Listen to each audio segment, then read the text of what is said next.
Bonjour à toutes, bonjour à tous.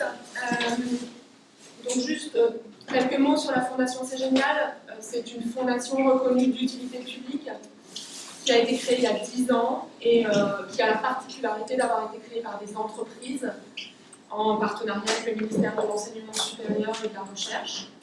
Et on va fêter nos 10 ans l'année prochaine. Voilà. Donc on mène plusieurs projets. Et un de nos projets est le concours C'est Génial, que certains d'entre vous connaissent peut-être. Donc il s'agit, le concours C'est Génial, il s'agit de proposer à des collégiens ou à des lycéens de mener sur toute l'année scolaire un projet scientifique ou technique. Et à la fin de l'année scolaire, au mois d'avril, les projets sont présentés lors de finales académiques.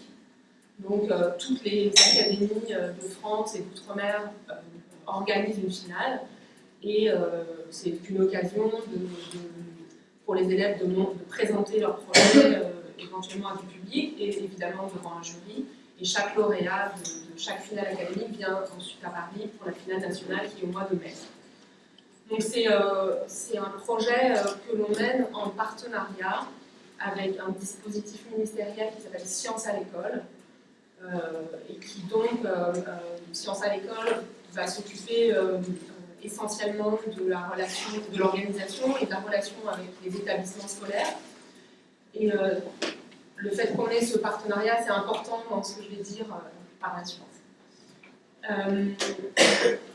Donc c'est pour nous un de nos projets phares et c'est un projet qui demande un budget important dans la mesure où il y a effectivement le financement de toutes les finales académiques, de la finale nationale, et on attribue aussi des subventions aux projets de collège et de lycée. Donc en moyenne, c'est autour de un petit peu plus de 100 € en moyenne qui sont alloués par projet. Alors ça ne fait pas une somme très importante, mais quand on a 350 ou 400 projets sur toute la France, ça chiffre vite. Donc on a décidé l'année dernière de lancer une campagne de mécénat participatif et on s'était donné comme objectif de récolter 10 000 €. Donc avant de rentrer dans la mise en œuvre et de vous présenter rapidement la plateforme, pourquoi on s'est lancé? En fait, on s'est lancé sans trop connaître. Évidemment, dans l'équipe, on était quelques-unes à avoir participé par des amis, via des amis à une campagne. Mais voilà, on ne savait pas exactement ce que ça représentait de monter un projet de financement participatif pour notre structure. Donc on s'est lancé et on s'est dit on va expérimenter et on va apprendre en faisant. Donc la raison quand même pour laquelle on a voulu le faire, c'est évidemment pour lever des fonds, mais surtout finalement pour expérimenter un outil nouveau et une nouvelle forme de collecte de fonds, et puis aussi pour communiquer sur le projet. Donc la mise en œuvre a consisté notamment à choisir une plateforme pour héberger cette campagne. Assez rapidement, on s'est orienté vers la plateforme de Culture Time pour deux raisons. La première, c'est que c'est une plateforme culturelle et qu'au moment où nous, on se lançait, ils ouvraient une section culture scientifique. Et puis, l'autre raison, c'est que Culture Time est une plateforme dédiée aux associations. Donc, elle permet de générer des reçus fiscaux automatiquement. Et ça, c'était un aspect important pour nous, c'est de ne pas avoir à gérer la partie administrative de génération du reçu fiscal et d'envoi du reçu fiscal. Alors, peut-être une petite parenthèse sur Culture Time. Contrairement à d'autres plateformes de mécénat participatif, Culture Time n'oblige pas à ce que toute la somme qu'on a souhaité collecter soit atteinte. Donc là, vous voyez, on avait un objectif de 10 000 € et on a collecté 8 065 € et on a récupéré 8 065 €. Alors qu'une plateforme comme Ulule ou d'autres plateformes, si vous n'atteignez pas les 10 000 €, eh ben, les dons sont reversés aux donateurs. Alors, certains disent que ça fait partie de la dynamique de collecte, le fait de devoir atteindre l'objectif. Moi, franchement, je suis contente de pouvoir récupérer 8 000 € sur le projet et qu'on ne me dise pas « Ah bah non, c'est mort, ça ne marche pas ». Donc, nous, on trouve plutôt que c'est mieux de faire comme ça. Donc, on a mis en place une campagne de mi-novembre. Alors, au départ, c'était de mi-novembre jusqu'à fin décembre. Et puis, comme on n'avait pas atteint notre objectif et qu'on a vu qu'en termes de communication, il fallait avoir encore un peu de temps pour relancer. Voilà, on sentait qu'on avait encore du potentiel et qu'on n'était pas arrivé au bout. Donc, on a décidé de la prolonger au mois de janvier. D'où le 17 novembre, 17 janvier. Bon voilà, ça c'est la présentation de Culture Time. Je ne sais pas si on peut descendre un peu. Je vois pas avec les deux. Voilà. Donc bon, il y a le titre du projet, l'objectif, la durée. Et puis ensuite, il y a un texte de présentation et les contreparties. Et ensuite, il y a toute une partie dans Culture Time qui s'appelle le blog, sur lequel on est invité fortement à poster des articles régulièrement sur voilà, où en est le projet, comment le projet avance, quelle utilisation va être faite des fonds, etc. Vous voyez, on a quand même publié pas mal de photos. Voilà. Je pourrais répondre après plus en détail s'il y a vos questions, s'il y en a.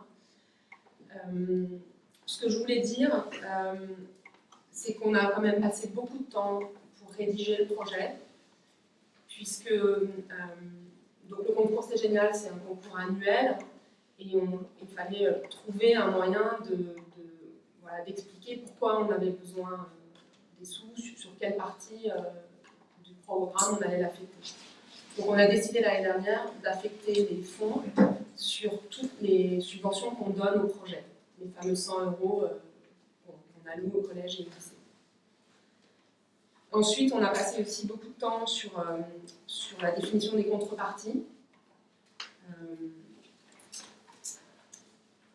Et puis, bien entendu, toute la communication pendant la campagne, pendant toute la campagne, donc pendant les 3 mois, le blog que je vous ai montré, des mailings, des newsletters, le site internet, les réseaux sociaux. Enfin, vous connaissez, hein, dès qu'on multiplie tous les canaux de communication, ça fait beaucoup d'occurrences.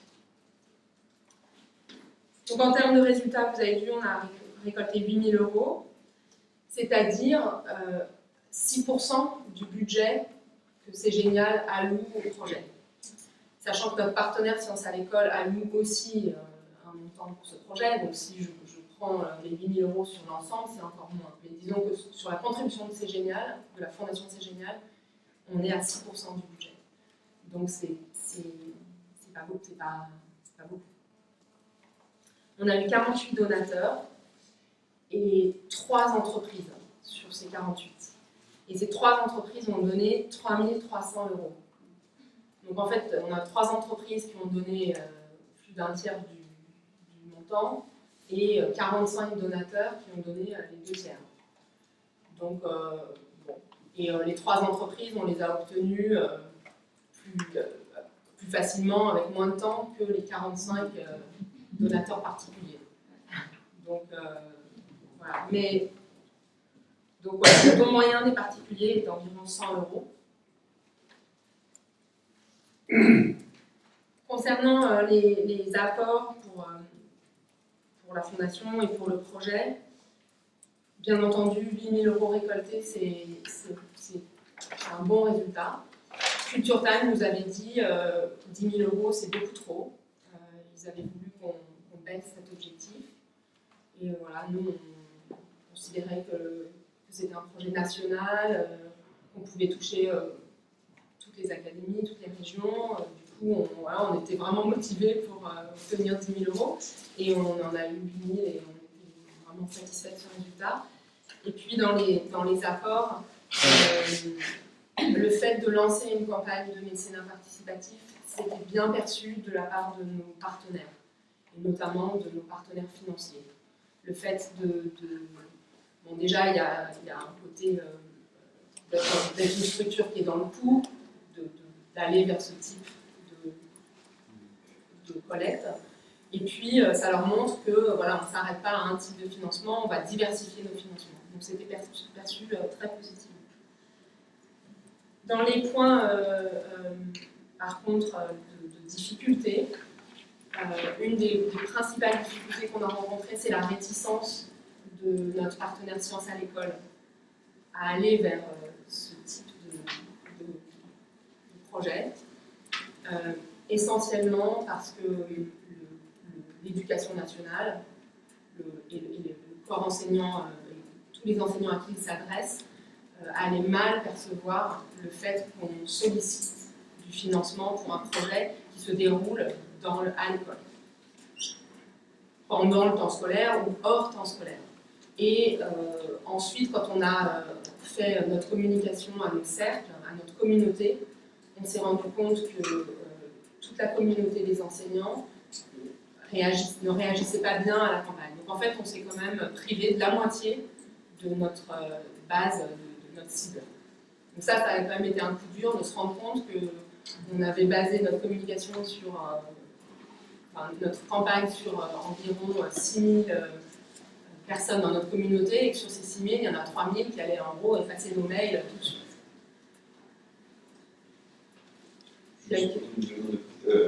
Ils étaient réticents parce qu'ils considéraient que c'était compenser un investissement qui aurait dû être porté par l'éducation nationale. Oui, c'est ça. Et de la part de Sciences à l'école, il y avait aussi un problème que des inspecteurs disent à des enseignants qui animent des finales académiques, de leur dire cette campagne existe, relayez-la, que ce soit perçu comme et puis si vous pouviez donner, ça serait bien. Et du coup, il y a un peu ce problème de la hiérarchie qui serait trop pesante et qu'ils prennent mal qu'on leur demande de relayer. Ensuite, dans les difficultés ou dans les points peut-être négatifs, c'est le temps passé. Puisque bon, c'était la première année, je vous ai dit, on a mis du temps à rédiger le projet, on a mis du temps à la mise en œuvre, on a eu énormément de communication. Et du coup, je pense que si je fais le ratio, c'est pas je pense, si je fais le ratio temps passé gain, c'est plutôt une opération perdante financièrement.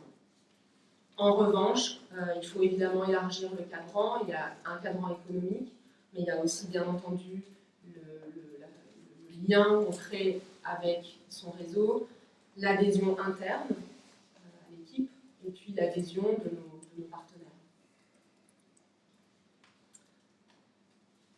Donc si j'ai 3 conseils à donner, le premier c'est la clarté. C'est vraiment important d'avoir un projet qui est très clairement, qui est clair, qui est facile, d'avoir une histoire facile à raconter. Le fait qu'elle puisse être facile à raconter par les membres de l'équipe et qu'ensuite ça puisse être facile à relayer. Que tout le monde puisse se l'approprier facilement. C'est un des points sur lesquels on a eu, nous, un petit peu de mal. On a voulu expliquer que les projets, on les soutenait de telle date à telle date. Enfin, voilà. Il faut vraiment aller vers une explication simple, mais vraie. Le deuxième point, c'est l'importance du premier cercle. Donc, voilà, dans les techniques, dans le crowdfunding, vous allez lire qu'il faut définir ses cibles et comment les toucher, et donc ça passe par 3 cercles, et que ces 3 cercles, il faut les attaquer successivement. C'est-à-dire, si vous n'avez pas fait le travail avec le premier cercle, vous ne pourrez pas aller sur le second et le troisième. Et le premier cercle, ce sont les proches. Et ceux qu'on a réalisé à la Fondation, c'est que nos proches, c'était vraiment nos proches. C'est-à-dire nos oncles, nos parents, nos frères, nos sœurs, nos amis. Donc le premier cercle est très, très important et permet de faire décoller le projet, de donner à d'autres l'envie de donner, la confiance. Et le troisième conseil, c'est d'être prêt à recevoir des objections, ce dont j'ai parlé tout à l'heure, les enseignants qui nous ont répondu, enfin, qui nous ont interpellés, on leur a répondu par mail ou sur les réseaux sociaux. Donc, il faut être prêt à ça et prêt à y répondre. Voilà, et simplement pour terminer, cette année on relance la campagne et on a décidé de changer l'approche et d'aller vers une approche décentralisée, c'est-à-dire d'offrir la plateforme, ce sera à nouveau Culture Time, et d'offrir ça comme un outil aux enseignants qui organisent les finales académiques. Donc en fait, pour qu'il y ait moins de réticence de leur part, on leur donne l'outil,